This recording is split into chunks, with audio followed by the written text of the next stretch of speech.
नमस्कार, स्वागत है आपका इंडिया न्यूज 28 में। ये बात करते हैं मध्य प्रदेश की कुछ खास खबरों की। मध्य प्रदेश के रायसेन में भगवान महावीर स्वामी के जियो और जीने दो के संदेश को आत्मसात कर रहे हैं अतिरिक्त पुलिस अधीक्षक। आज जहां सारी दुनिया एक दूसरे को नीचा दिखाने में जुटी हुई है और कई लोग अपने कर्तव्य से विमुख होकर गलत मार्गों पर चल रहे हैं, वहीं पुलिस विभाग में एक ऐसे अफसर भी हैं जिन्होंने भगवान महावीर के शुभ संदेश जियो और जीने दो को खाली आत्मसात ही नहीं किया है, बल्कि यह संदेश लोगों तक पहुंचा भी रहे हैं। आज जब इंडिया न्यूज 28 ने उनका साक्षात्कार लेने पहुंचा, तब वहां सिलवानी से एक मां जी आई हुई थी जो परेशान थी। तब मीना जी ने उसकी बात को बड़े धैर्य पूर्वक सुना और उसकी आर्थिक सहायता भी की, जबकि यह कार्य किसी और विभाग का था। आज पुलिस की छवि जहां जनता में कई जगह नकारात्मक बनी हुई है, वहीं अतिरिक्त पुलिस अधीक्षक अमृत मीना लगातार उस छवि को सुधारने में कामयाब हो रहे हैं। सरल, मृदुभाषी एवं हमेशा सहयोग करने वाले मीना जी एक ऐसा इंस्टीट्यूट भी चला रहे हैं जहां कई बच्चों को निःशुल्क शिक्षा दी जा रही है। मीना जी का मानना है कि पुलिस आपकी मित्र है और वह हमेशा आपकी सहायता करना चाहती है। साथ में उन्होंने कहा कि पुलिस का ये कर्तव्य भी है कि वह जनता की हमेशा सहायता करे। अपराधों से हटकर मीना जी से की गई खास बातचीत पेश है। रायसेन से संवाददाता राकेश जैन की रिपोर्ट। हम आए हैं श्री अमृत मीना जी के पास। आप हैं अतिरिक्त पुलिस अधीक्षक। आपने कहा जो महावीर स्वामी शुभ संदेश है, जियो और जीने दो, वही संदेश अपना रखा है मीना जी ने। आपने हमसे चर्चा में बताया कि पुलिस आपकी दुश्मन नहीं बल्कि मित्र है। जब भी कोशिश बनती सर से सामाजिक कार्यों में लग जाते हैं। उन्होंने बताया कि हम बच्चों की पढ़ाई के लिए भी काफी प्रयास कर रहे हैं। गुना में आपका इंस्टीट्यूट चल रहा है और सर का ये प्रयास रहता है कि कोई भी परेशान व्यक्ति आए उसकी समस्या को हल करें। अभी मैं बैठा हुआ था, यहाँ एक माँ जी आई थी सिलवानी से। सर ने उसकी आर्थिक सहायता की, जबकि सर का काम नहीं था, वह किसी और विभाग का काम था। ऐसे अच्छे पुलिस अफसर ही इस देशभक्ति और जनसेवा को अच्छी तरह से अपना रहे हैं। मैं अमृत मीना वर्तमान में रायसेन जिले में एडिशनल एसपी के पद पर पदस्थ हूँ। सर, मैंने आपका व्हाट्सएप पे एक देखा, जियो और जीने दो, ये भगवान महावीर स्वामी का शुभ संदेश है। इसके बारे में थोड़ा सा पूछना था आपसे। दरअसल भगवान महावीर ने जो संदेश दिया है ये पूरे संसार भर के लिए है। हम देख रहे हैं सदियों से कि लोग पावर और प्रतिष्ठा पाने के लिए एक दूसरे को नीचा दिखाने, एक दूसरे को क्षति पहुंचाने का भरसक प्रयास करते रहे हैं और ये केवल हमारे देश में नहीं बल्कि पूरी दुनिया में समस्या बनी हुई है। इसके कारण से कई सारे राजा और महाराजा आपस में लड़ते रहे हैं। ऐसे में आज से लगभग 2,500-3 हजार साल पहले भगवान महावीर ने ये संदेश दिया था।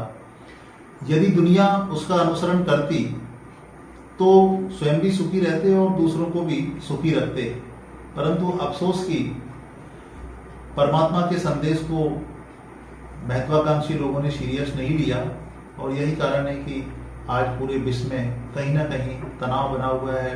लोग अशांत हैं, आपस में युद्ध कर रहे हैं और संसार को क्षति पहुंचाने के मकसद से ऐसे ऐसे हथियार पैदा कर लिए हैं कि वो जब चाहे अगर उनका इस्तेमाल किया जाए तो पूरा विश्व समाप्त हो सकता है। ऐसे में आज भी भगवान महावीर का वो संदेश प्रासंगिक है, महत्वपूर्ण है और इसीलिए मुझे बहुत अच्छा लगा। मैं विशेष रूप से प्रभावित हूँ और उससे प्रेरित होकर ही मैंने भी अपनी पुलिस वर्किंग को अपनाया है। मैं कोशिश ये करता हूँ कि मैं खुद भी सुखी रहूं और दूसरों को भी अपने मन से, वचन से और कर्म से सुखी करने का प्रयास करूं। अधिकतर पुलिस की छवि लोगों के हृदय में डर बैठा रहता है। पुलिस की वर्दी, पुलिस थाना, पुलिस ऑफिस आने में, इस छवि को आप कैसे तोड़ेंगे? मुझे लगभग इस विभाग में 24 साल होने जा रहे हैं। करीब 10-12 जिलों में अपनी सेवाएं दे चुका हूं। मैंने शुरू से ही सोशल पुलिसिंग के कंसेप्ट को अपनाया है। मैं इस बात से सहमत हूं कि पुलिस विभाग जो लोगों की जान माल की सुरक्षा के लिए मुख्य रूप से तैनात किया गया है, उसकी ये सबसे बड़ी जिम्मेदारी है और वो इंटरनल लेवल पर अपनी इमेज को लेकर चिंतित है। यही कारण है कि हमको ट्रेनिंग सेंटर से लेकर और समय समय पर सेमिनारों में इस बात की समझाइश दी जाती है कि हम जिन लोगों की हिफाजत के लिए तैनात किए गए हैं उनमें अपने आचरण से, अपने व्यवहार से इस तरह का संदेश दे सकें कि हम लोग उनके हित में तैनात हैं, ना कि उनको प्रताड़ित करने के लिए या उनका शोषण करने के लिए। यही कारण है कि हम इस सोशल पुलिसिंग के कंसेप्ट के माध्यम से लोगों को बताने का प्रयास करते हैं, लोगों को ये कोशिश करते हैं कि हम उनकी सेवा के लिए, उनके भले के लिए तैनात हैं, ना कि उनको परेशान करने के लिए। मैंने जहाँ जहाँ भी तैनात रहा अपने स्टाफ को भी यही हिदायत दी है कि हम अपने आचरण से, अपने व्यवहार से लोगों का दिल जीतें, ना कि हम उनके ऊपर शासन करें। एक कहावत है, पुलिस चाहे तो एक मंदिर के बाहर से एक चप्पल चोरी नहीं हो सकती, लेकिन चोरियों की घटनाएं बढ़ती हैं, होती हैं, और लोग कहते हैं कि प्रभावशाली जो लोग होते हैं उनकी चोरियां पकड़ी जाती हैं, लेकिन जो गरीब तबका है या जिसकी पहुंच नहीं है उसकी चोरियां नहीं पकड़ी जाती। एक्चुअली इस बात से आप सहमत होंगे कि बहुत से लोगों के पास में आजीविका के कोई साधन नहीं है जी। कुछ लोग अपनी बुरी आदतों के कारण, जैसे जुआ है, सट्टा है, शराब है, इस तरह की एक्टिविटीज में संलिप्त होने के कारण फिर चोरी जैसे अपराध में शामिल हो जाते हैं। कुछ लोग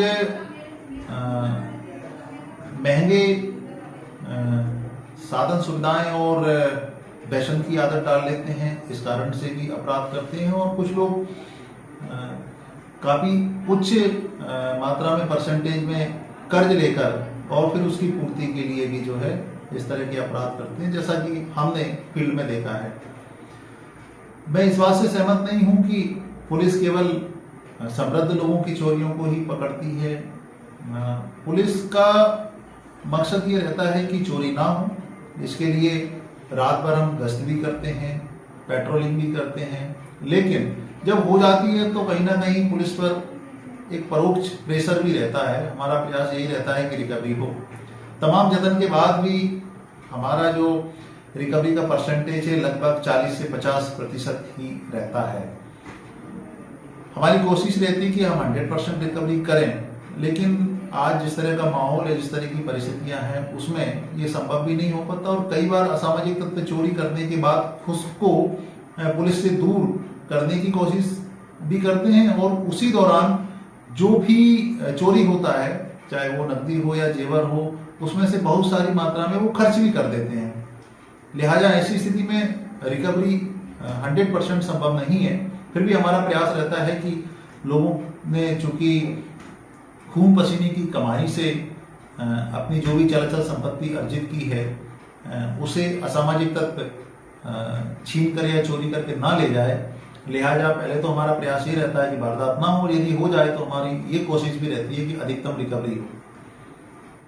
आपने यही क्यों चुना पुलिस विभाग, जब आपके विचार बिल्कुल अलग तरह के हैं? मतलब एक्चुअली सच तो ये है कि जब हम जॉब की तलाश कर रहे थे उस समय हमारे पास कोई पसंद या नापसंद का विकल्प मौजूद नहीं था, बल्कि यही सपना था कि कैसे भी हमें किसी भी प्रकार का सरकारी जॉब मिल जाए, ताकि उसके माध्यम से हम जो है अपनी लाइफ को सेटल्ड कर सकें। देवयोग से पुलिस का जॉब मिला, जो कि चैलेंजिंग है और मेरा इंटरेस्ट भी रहा है। जब हम कॉलेज में थे उस समय हमने एनसीसी भी किया था, और उससे कहीं ना कहीं हम प्रेरित भी हुए। मैंने फील्ड में ये महसूस किया कि जितना अपॉर्चुनिटी अन्य विभाग में गवर्नमेंट सर्वेंट को मिलती है, उससे कई गुना अधिक पुलिस विभाग में मिलती है, क्योंकि ये 24 घंटे का जॉब है। इसी प्रकार जो है सेवा का भाव यदि लेकर हम काम करें तो सबसे अधिक लोगों की मदद हम इस जॉब में रहकर कर सकते हैं। मैंने अपने बेसिक पुलिसिंग के साथ साथ कुछ सोशल पुलिसिंग के भी अभियान हाथ में लिए हैं, जहां नीडी मैन या जरूरतमंद व्यक्ति होता है उसकी मदद करने की भी कोशिश करते हैं। और हमारी कुछ ऐसी संस्थाएं भी है जिनसे हम जुड़े हैं, जैसे लॉयर्स क्लब है, रोटरी क्लब है, भारत विकास परिषद है, कुछ एनजीओ है जिनसे मैं लगातार संपर्क में हूँ। तो उनके माध्यम से जब हम नीडी मैन का सहयोग करते हैं तो एक आत्मिक संतोष भी मिलता है।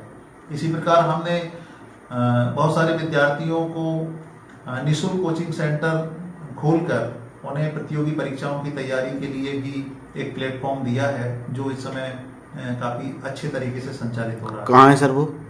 ये हमने गुना जिले के बीनागंज में स्टार्ट किया है जी, जहाँ जहाँ प्रतियोगी परीक्षाओं की तैयारी करने के लिए हमने निःशुल्क कोचिंग सेंटर प्रारंभ किया है। और मुझे पूरा यकीन है कि इस सेंटर के माध्यम से जो है कई सारे विद्यार्थी आने वाले समय में आत्मनिर्भर हो सकेंगे। वहाँ पढ़ाता कौन है फिर? अभी हमने उसको एलईडी के माध्यम से दिल्ली से कनेक्ट किया है, ब्रॉडबैंड कनेक्शन लिया है जी। तो पार्ट टाइम जो है दिल्ली में जो यूपीएससी और पीएससी के कोचिंग इंस्टीट्यूट हैं वहाँ से जोड़ रखा है। और इसके साथ लोकल के कुछ ऐसे टीचर भी रखे हैं जो बड़े बड़े महानगरों और नगरों में जाकर पूर्व में कोचिंग कर चुके हैं, जिनको पढ़ा। कई बार ऐसा होता है आपने अपराधी को पकड़ा और आपके पास फ़ोन आना शुरू हो जाते हैं पावरफुल लोगों के, उस स्थिति में आप क्या करते हैं? देखिए, लोकतांत्रिक सिस्टम में हर प्रकार की समस्याएं हमारे सामने आती है, लेकिन मुझे नहीं लगता कि उससे हमें विचलित होने की जरूरत है। रहा सवाल फोन आने का, तो स्वाभाविक है कि जब भी कभी हम किसी मामले में एंटी सोशल एलिमेंट पर हाथ डालते हैं तो ऑब्वियसली उनके परिजन कहीं ना कहीं अप्रोच करते ही होंगे।